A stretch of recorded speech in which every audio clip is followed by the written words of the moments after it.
ایک ذکر ایسا ہے کبھی مت چھوڑنا، کتنی بھی مصروفیت ہو کبھی مت چھوڑنا، کبھی مت چھوڑنا۔ مولائے کائنات کہتے ہیں کہ جنگ صفین میں مجھے اتنی مصروفیت تھی، بہت بھاگ دوڑ تھی جنگ صفین کے موقع پر، اس دن بھی میں نے اس ہما ہمی میں بھی یہ ذکر نہیں چھوڑا۔ وہ ذکر ہے 33 مرتبہ سبحان اللہ، 33 مرتبہ الحمدللہ، 34 مرتبہ اللہ اکبر۔ اس کو کہتے ہیں تسبیح فاطمہ۔ اس کے بارے میں روایت میں آتا ہے کہ جو اس ذکر کو پڑھتا ہے دنیا میں اس کے کوئی کام میں اس کو ناکامی نہیں ہوگی، ادھر مرے گا ایک قدم اس کا دنیا سے اٹھے گا، ادھر مرے گا ادھر دخول جنت کی سعادت نصیب ہو جائے گی، نامراد نہیں ہوگا یہ ذکر۔ اس لیے کبھی مت چھوڑنا اس کو۔ ایک کلمہ شریف سنا آپ نے، لا الہ الا اللہ محمد رسول اللہ، اس کے بعد آپ نے تسبیح فاطمہ یہ سنا، پھر اس کے بعد سبحان اللہ و بحمدہ، سبحان اللہ العظیم و بحمدہ استغفر اللہ۔ میرے آقا فرماتے ہیں جو اتنا کہہ لے اللہ اس کو میزان بھر کے نیکی عطا فرمائے۔ اس کو بھی پڑھو۔ اسی طریقے سے اشہد ان لا الہ الا اللہ وحدہ لا شریک لہ لہ الملک و لہ الحمد یحیی و یمیت بیدہ الخیر وہو علی کل شیء قدیر۔ اس کو جو بندہ پڑھتا ہے اگر 4000 سال کے گناہ بھی اس کے نامہ اعمال میں ہو اللہ اس کو بھی بخش دے۔ بڑا عظیم ہے یہ۔ انبیاء کرام کا یہ وظیفہ ہے جو میں نے پڑھا نا، جس کو ہم چوتھے کلمے کی شکل میں پڑھتے ہیں، انبیاء پڑھتے تھے اس وظیفے کو۔ ایک وظیفہ اور ہے حسبنا اللہ و نعم الوکیل۔ اسے حضور علیہ السلام مشکل مقام پر پڑھ، یہ دو وظیفے، ایک تو لا حول ولا قوت الا باللہ العلی العظیم، اور ایک تو حسبنا اللہ و نعم الوکیل۔ اس کو حضور علیہ السلام مشکل مقامات پر پڑھتے تھے۔ فرمایا جو حسبنا اللہ و نعم الوکیل پڑھے گا، اللہ فرماتا ہے چونکہ تو نے مجھے اپنا کارساز بنایا اب تیرا کوئی کام بگڑنے نہیں دوں گا، اس لیے اس کو پڑھا کریں۔ بڑے وظائف ہیں اور بہت زیادہ دیے جائیں تو کہیں ایسا نہ ہو کہ آپ مشکل میں پڑ جائیں، لیکن ایک وظیفہ جو حضور غوث پاک سے منسوب ہے اور اس کی بے شمار دنیاوی اخروی فوائد ہیں، اگر کچھ نہ کر سکو تو اتنا کر لیا کرو کہ ہر نماز کے بعد یہ وظیفہ، اس کو کہتے ہیں پنج گنج قادریہ۔ پنج گنج قادریہ یہ ہے کہ فجر کی نماز کے بعد اول آخر 3 بار درود شریف پڑھنا ہے اور بیچ میں 100 مرتبہ یا عزیز و یا اللہ، یا عزیز و یا اللہ۔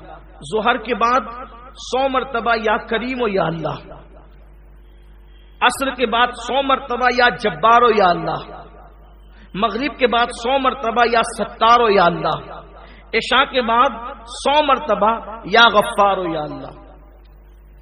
1 منٹ لگتا ہے اور اطمینان سے پڑھیں گے تو 2 منٹ لگتے ہیں، لیکن وظائف کی برکت ہے۔ یہ جو یا عزیز و یا اللہ پڑھتا ہے فجر کے بعد جو کبھی ذلیل نہیں ہوگا، نہ دنیا میں نہ آخرت میں۔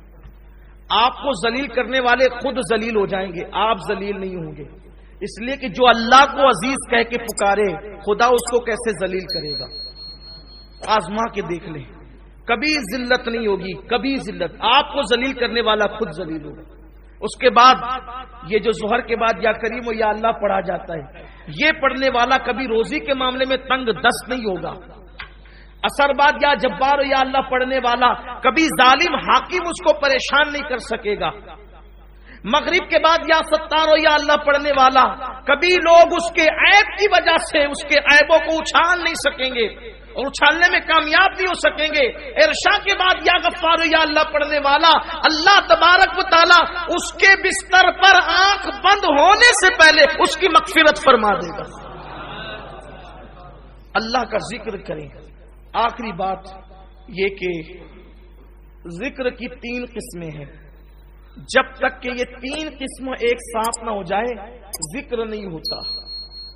جب تک کہ تینوں چیز مل نہ جائیں ذکر نہیں ہوتا۔ ایک ہے ذکر باللسان، یعنی زبان سے ذکر، دوسرا ہے ذکر بالقلب یعنی دل سے ذکر، تیسرا ہے ذکر بالجوارح یعنی اعضاء سے ذکر۔ زبان اللہ اللہ کہے ذکر ہے، لا الہ الا اللہ کہے ذکر ہے، سبحان اللہ و بحمدہ سبحان اللہ العظیم کہے ذکر ہے، یا ستار یا اللہ کہے ذکر، یا غفار یا اللہ کہے ذکر ہے، لا الہ الا انت سبحانک انی کنت من الظالمین کہے ذکر ہے۔ لیکن زبان یہ سب ذکر کرے، اب دل میں یہ ہو کہ میرے اللہ میری اوقات کیا تھی کہ میں تیرا ذکر کرتا، تو توفیق نہ دیتا تو میں کب کرتا۔ یہ نہیں کہ ذکر کر رہا ہوں سب کو دیکھ رہا ہوں کہ کون کون دیکھ رہا ہے کہ میں ذکر کر رہا ہوں، میری حیثیت کیا، تو نہ چاہتا تو میری زبان پہ تیرا نام کیسے آتا۔ پھر یہ جو نعمتیں تو نے مجھے دے رکھی ہے تیرا کرم ہے، یہ جو دولت مند بنایا، عزت دی، لباس دیا، اولاد دیا، یہ دیا وہ دیا، اس پہ دل شاکر رہے، شکر کرے، زبان ذکر کرے، دل شکر کرے، یہ دو چیز ہو گئی۔ اور ذکر بالجوارح یعنی اپنے جسم سے اپنے اعضاء سے اللہ کی نافرمانی نہ ہونے پائے۔ جب یہ تینوں ایک ساتھ ہو جاتے ہیں کہ اعضاء گناہ سے بچے، دل شکر کرے، زبان ذکر کرے، تو اس کو کہتے ہیں ذاکر، یعنی یہ ہے ذکر کرنے والا۔ تو یہ زمین پر خدا کا ذکر کرتا ہے، آسمان کی بلندیوں پہ خدا اس کا ذکر کرتا ہے، شرق گرگ میں پھر اس کے چرچے ہونے لگتے ہیں۔ تو میرے آقا علیہ السلام سے انہوں نے پوچھا، آقا اس عرابی نے کہ یا رسول اللہ میں مقام خاص چاہتا ہوں اللہ کی بارگاہ میں، تو کہا کہ ذکر کرنے والے بنو۔ اللہ تعالی ہم سب کو توفیق عطا فرمائے۔